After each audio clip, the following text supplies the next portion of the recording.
Marina and I jumped into living together pretty quickly. Things between us shifted fast. After just a handful of dates, I was already asking her to move in. The idea of it felt thrilling and full of possibility. After all, it's a big step forward, a new chapter in life.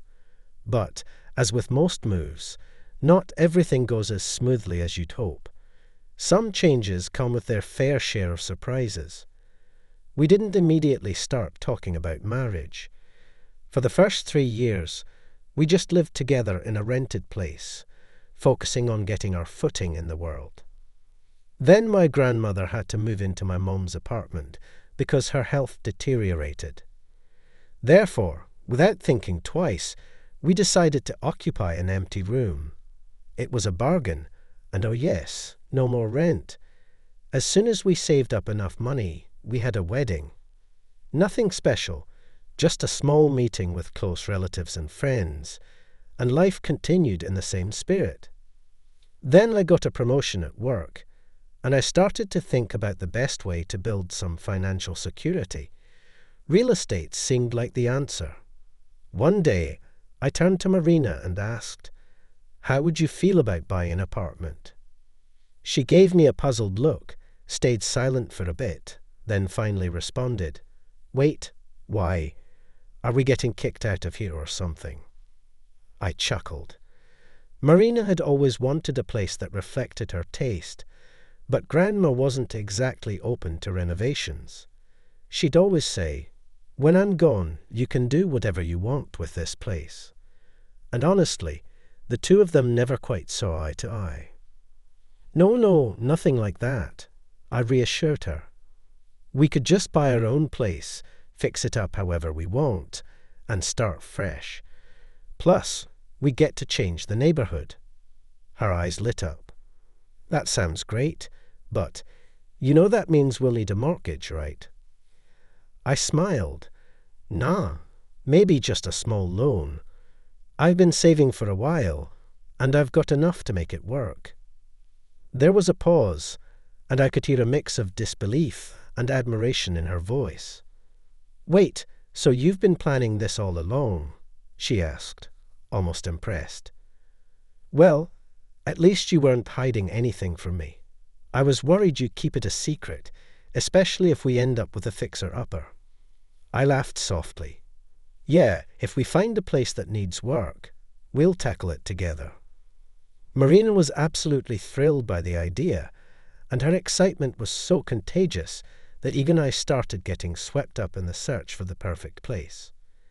In my free time, I scrolled through listings, hoping we find something quickly. But of course, the process stretched on longer than I expected. Sometimes she didn't like one apartment, and then the next one didn't meet her standards either. After a few weeks of back and forth, I lost my patience and finally told her, "Look, we'll tear down every wall and do it exactly how you want. No more complaints." So, the second wave of house hunting began, and eventually we found the place.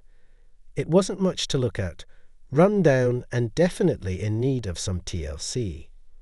The seller had inherited it, so it had a certain charm, if you squinted hard enough. By the time the deal was sealed, I had to leave town for work. When the topic of repairs came up, I was blunt. I wasn't interested. I didn't have the time to be chiseling walls or building new ones. "You promised," she said, sounding frustrated. "You said we fix everything. Why the hell did we buy this wreck when we could have just kept looking for something we could actually move into?" I waved her off. "Calm down. We'll hire a crew. They'll handle everything just the way you want it.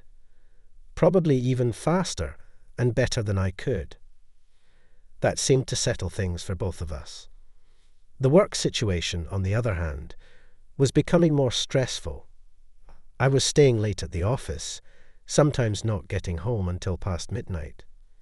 So, I'd glance at house listings with one eye open, but when Marina settled on something, I'd step in for the meetings and contracts. Everything was going smoothly on my end, So I left Marina to hash out the details with Nicholas, the owner of the renovation company. I'd head off to work, leaving them to discuss everything, but then I found myself stuck at the office more often than not. Eventually, I started spending more time at home, especially on weekends when we would check in on the progress of the renovations. We'd walk through the place and talk about how amazing it was going to be to live in a home of our own. Marina, though, had a tendency to visit the apartment during the week, keeping a close eye on how things were going. "You need to keep an eye on these workers," she'd say. "I stopped by yesterday, and they were just sitting around drinking tea." I'd raise an eyebrow and think, all right, let's give them the benefit of the doubt. But when I checked an hour later, sure enough, they were still sipping their tea. So I called Nicholas and told him to deal with his crew, or send over some new people. To be honest, I completely agreed with her. "Do you want me to call and sort this out? You're already doing everything else," she offered. I laughed. "No need. It's just a quick chat. Not like I'm hauling bags of plaster around," I joked.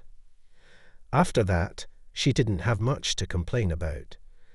The work kept moving along, and little by little, the place started to take shape. Then one day I had an unexpected break in my schedule, so I decided to swing by the apartment to see how the final touches were coming along. I was hoping to be surprised by how much progress had been made, but what I encountered was a far different kind of surprise. As soon as I opened the door, the first thing I heard was moaning. At first, I thought, okay, maybe they're just taking a break again. But when I walked down the hall toward the bedroom, I had to admit it wasn't exactly a coffee break they were enjoying. It seemed like the workers were getting, let's say, creative with their time. I took a deep breath, trying to process what was happening. Well, you never know what you'll find at a construction site, right? At first, I was just completely dumbfounded.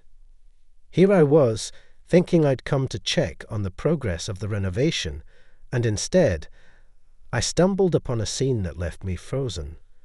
The owner of the company, yes, the guy who was supposed to be managing the repairs, was lounging around like it was his own personal break time. And then, as if that wasn't enough, I saw my wife under him. The shock hit me like a ton of bricks. For a moment, I couldn't even process what I was seeing. Then the noise started, shouting, frantic explanations that everything wasn't what it looked like. But by that point, I didn't care. In the chaos, the company owner took his cue and made a hasty exit, slipping away while I was focused on my wife. I don't think I'd ever felt so disgusted, so betrayed. Everything connected to that apartment felt like a weight I couldn't shake off. I'll say it right now. I hadn't paid a single penny for the repairs. The foreman had never even bothered to call me for approval. Honestly, I'm still not sure how Marina managed to sort out the financial side of things. She didn't have the funds at the time, especially since she hadn't worked in a year. Maybe she figured it out somehow, but it didn't matter anymore. The damage was done. As for us, the divorce was inevitable. It wasn't dramatic, just quiet, like we both reached the point where we knew there was nothing left to save. Marina saw that I was shutting down, and eventually she stopped trying to fix things, stopped explaining herself. There was no need. She knew I wasn't listening anymore. When everything was final, we sold the apartment as part of the divorce settlement. And you know what? It actually turned out to be a better deal than when we bought it. After all, the place was practically brand new, thanks to the repairs.